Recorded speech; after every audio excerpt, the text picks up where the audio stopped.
Hey guys, welcome back. This is update video 1 for you, but it is day 3 for me. And as you can see, I got my hair coiled. I just want to say that it feels really good to have my hair in this state again. Albeit, I don't have locks. Technically, this is just a vibe, you know. It's the feeling of the journey has officially begun. I feel like that's only relatable if you also have gone through it, but to best describe it, it just really does feel good. It's very satisfying. I'm gonna do a 360 at the end of the video. That's how I think I'm going to set that up. My mom came in super clutch because I was only able to do the front, and I'm bad when it comes to doing the back and the sides of my head. But you know, my mom always comes in clutch, so thank you to her. Anytime I need help with my hair, she always helps me. And I've never actually started my locks with a professional before. Could be a good thing, but it's also a bad thing. Good because it makes my locks more me. I'm the only one who has had my locks, or has had locks in general, done by my mom. Nobody else has had that. Bad thing because she's not a professional. Not to say she doesn't do good work, because she clearly does, as you can see, but she's not a professional.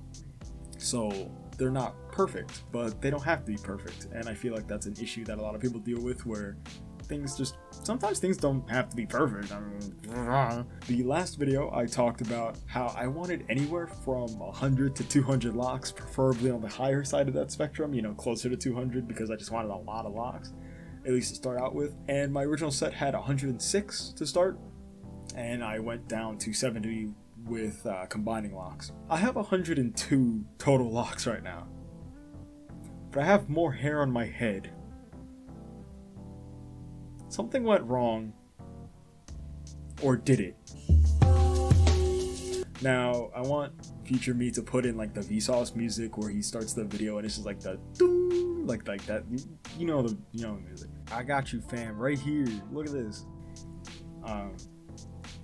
In all seriousness, though, I think it's very interesting how I managed to somehow have less total locks than I did last time. But I'm starting with more hair. I know why. It's because the parting is a lot thicker this time compared to last time, which my parts were only maybe about a ½ inch thick for the most part, at least a ½ inch squares. These are an inch to 1.5 inches. You may not be able to see it that well on camera, but I will post images of the process when we were doing it somewhere around here, and they're very thick parts, which I think is really cool. There's multiple reasons as to why that is good. For one, thick dreads, once they start budding, tend to bud a lot faster because there's more hair to work with. Two, the chances of the locks thinning is a lot less. That wasn't something I really dealt with last time when I had my previous set. It was more so just a thing of I wanted to have thicker locks because I just wanted to have thicker locks. It was just for the aesthetic. I know for a fact now, just it is demonstrably true, I don't know if that's the right word, that my hair is going to be thicker, which means that it is not going to be thin.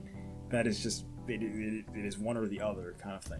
I feel like not a lot of people talk about the actual process of when they were getting their hair done, usually only tending to talk about the results of when it was already complete. So I want to get a little bit into that. The front portion and the top portion of my hair was basically easy. Very simple, very easy. It came down to the sides and the back that were very difficult at points. More so the back, less so the sides. Because of the way I cut my hair with this sort of like mohawk thing going on, the sides ended up being a lot shorter to get the right shape. So they're a few millimeters shorter than the rest, which, you know, in the big scheme of things, a couple millimeters is nothing. But when you're talking about hair that's only about an inch long, inch and a half long, it does make a huge difference to have a couple millimeters off. The back, on the other hand, my hair is softer in the back. I feel like that's hard to explain what I mean by softer, but if you have, you know, 4 type hair, you understand what I mean by soft. Curlier in the back, but it's softer. So that makes coiling the hair a little bit more of a process. They've already come out a couple times over the last few days, but I managed to put them back in their place. The parting is all that matters as of this moment. The parting is what is truly determinate of how the dreads end up being. The coils are just to make sure the parting stays. As you can see, there isn't much frizz really at all. The amount of frizz is a lot less than I thought it would be at this moment. You know, you can still see some in, you know, this area here, but it's still very well maintained. And I don't even touch this. I just wear a do-rag at night and a bonnet. And it's surprising because for the last 4 days, it has been just terrible outside. I say terrible, but I love this kind of weather because it gives everything this kind of gray color. It's been overcast for the past 4 days, and it's the beginning of summer, so it's hot.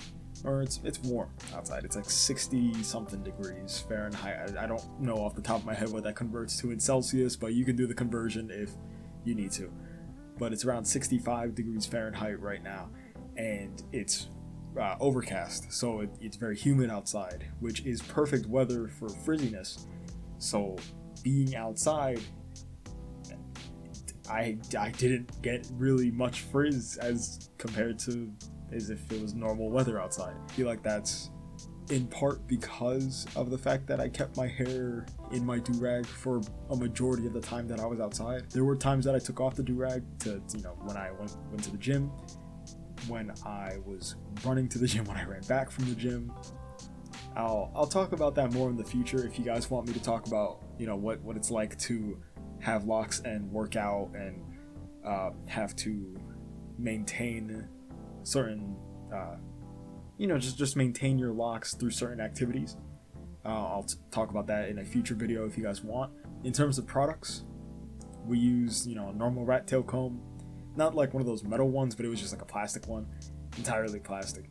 And I believe it was Jamaican mango and lime locking gel, the clear one, not the pink one or the orange one. It was the clear one. I know some people don't like that gel because it leaves a lot of buildup for some people, but for me, in both sets of locks, at least so far, in which I have used it, I did not have any excess buildup at all. My scalp doesn't really react much to it. Really, gel in general.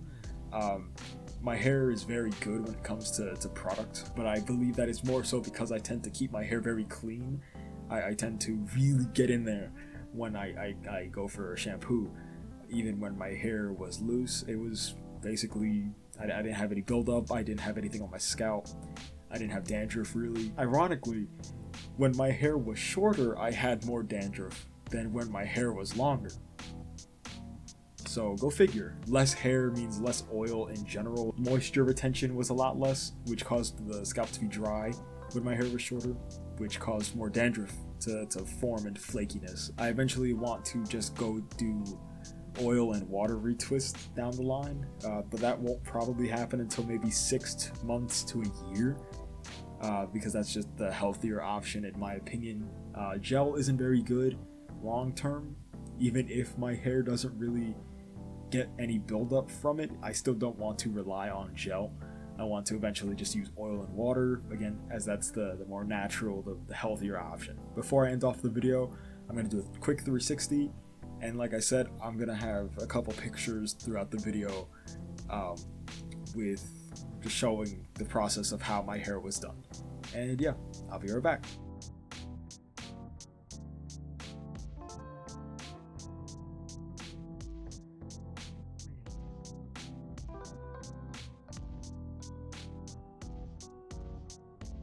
Hope you guys enjoyed this. I'll try to post videos on weekends because that's generally a good time for me to do it, but we'll see how it goes. I'll probably do update 2 next week. For the first couple months I'll do weekly updates, but after maybe the second month I'll do monthly updates for my locks and do different types of videos in between, as locks tend to be very active within the first couple weeks because of it's so new, and the hair goes through a lot of changes within the first couple weeks. But then after about a month, when things start to slow down and the budding process starts, you notice changes more over time rather than within short periods, and then eventually it's months changes, and then eventually years to change. So we'll see. We'll take the journey one step at a time, but for now it'll just be weekly updates. And yeah, like the video, sub to the channel, and I guess share this video with other people, especially people that you know that are also starting their locks at around the same time as me, because I know some people tend to feel like they're kind of by themselves on a journey like this, because it is something that is very appearance based, and you can experience a lot of like ridicule for doing this kind of thing, or it may not be literally someone telling you like, oh, that's ugly, or that why would you do that, but you can tell based on people's behavior how they perceive you because you're starting locks, or because of this change in your hair. Someone may feel like they look less attractive, or just they just feel different. So sometimes it's good to have someone that's at the same stage as you, so you just don't feel alone in the process. Not saying I feel alone, because again, this ain't my first rodeo, but some people, even if it isn't their first rodeo, they still feel the loneliness, and if I can help people with that, I'll gladly help. And yeah, with that, I'm out.